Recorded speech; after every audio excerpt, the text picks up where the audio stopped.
सत्य, विश्वास आणि वेग म्हणजेच पुणे हेराल्ड। नवी मुंबईतील ऐरोली पालिका रुग्णालयातील आयसीयू परिसरात पूजा करतानाचा एक व्हिडिओ सध्या सोशल मीडियावर मोठ्या प्रमाणात व्हायरल होतोय। व्हिडिओमध्ये नवजात बाळ एका महिलेकडे असल्याचं दिसत असून आयसीयूच्या बाहेर उभा असलेला एक पुरुष शंख वाजवत पूजा करताना दिसतोय। शंखनादामुळे रुग्णालयातील कर्मचारी आणि नागरिकांची गर्दी झाल्याचंही स्पष्टपणे पाहायला मिळतंय।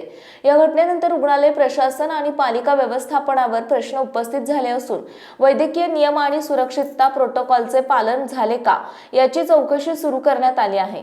भविष्यात अशा प्रकारच्या घटना टाळण्यासाठी आवश्यक उपाययोजना करण्याची तयारी प्रशासनाने दर्शवली आहे।